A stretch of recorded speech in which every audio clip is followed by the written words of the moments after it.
che un po' assomiglia al giorno in cui questo club, il Circolo Veneto Automoto d'Epoca, nacque nel 1961. Sono 60 anni di uno dei club più importanti d'Italia, un club guida. È stato tra l'altro tra i fondatori dell'ASI, Automoto Club Storico Italiano, ente che regola tutto ciò che riguarda il motorismo storico in Italia e a cui fanno capo tutti i club esistenti in Italia federati all'ASI.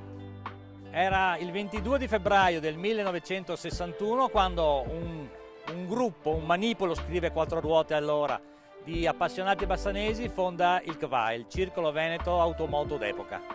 È il terzo club in Italia, dopo Roma e Milano, e nella piccola Bassano del Grappa di quegli anni nasce questo club. È ormai diventato uno dei club iconici a livello del panorama nazionale e anche internazionale. Attualmente raggruppa circa 1500 soci, con macchine che vanno da fine 800, proprio agli albori del motorismo, fino ai giorni nostri con quelle che chiamano le ventennali, le young timer, che adesso vanno per la maggiore. Oggi siamo partiti dal nostro museo, il Museo dell'Auto Bonfanti Weimar, dove abbiamo messo in moto, dopo tantissimi anni di letargo, una locomobile a vapore del 1900.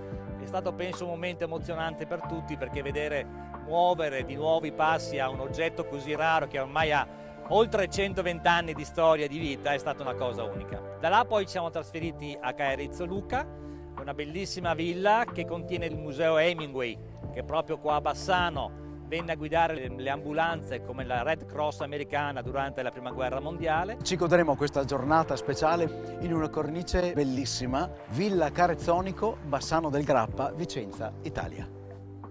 I soci sono per la maggior parte residenti in Veneto, ma abbiamo anche un sacco di amici della primissima ora, quando appunto i club erano 5-6 in Italia, per cui abbiamo amici che hanno voluto restare nostri soci anche se stanno a Bologna piuttosto che a Milano e in altre parti dell'Italia. Quest'anno abbiamo fatto 14 raduni, ben 3 manifestazioni di carattere internazionale, la leggenda di Bassano giunta alla 26esima edizione che porta qua a Bassano del Grappa appassionati da tutto il mondo. Quest'anno abbiamo 14 paesi del mondo rappresentati. La prova di resistenza per veicoli storici riservata solo ed esclusivamente ad automobili costruite entro il 1905 e poi il nostro compleanno, i 60 anni qua a Bassano, dove abbiamo invaso, trasformato l'interno di Bassano del Grappa in un grande museo e la sera l'auto nel cinema, uno spettacolo regalato a tutta la cittadinanza. Basta andare nel sito Circolo Veneto Automoto d'Epoca, ci sono tutte le informazioni per potersi iscrivere al CVAE e a partecipare ai nostri raduni. Dalla pura gita turistica per il piacere di tirare fuori le macchine dopo un lungo letargo, fino ai raduni più impegnativi. Quest'anno abbiamo fatto anche il ride biennale che facciamo, sono 9 giorni in giro per il mondo, tutti fatti a bordo di auto d'epoca. Il Museo dell'Auto Bonfanti, il Circolo Veneto stesso portano il nome di Gigi Bonfanti, non è stato fra i soci fondatori, ma sicuramente uno di quelli che non solo a livello di CVAE ma a livello nazionale ha spinto maggiormente per lo sviluppo del motorismo storico.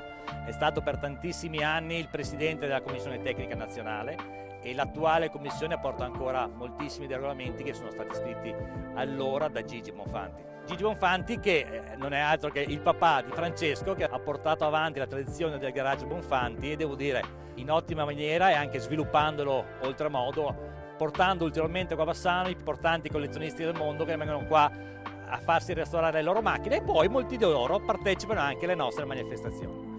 Bonfanti Garage Club nasce proprio per far conoscere e tramandare questa cultura dell'automobilismo storico e con esso anche club, associazioni e persone che si prodigano per la conservazione di questi gioielli a 4 ruote. Quindi viva questa grande passione per il motorismo storico!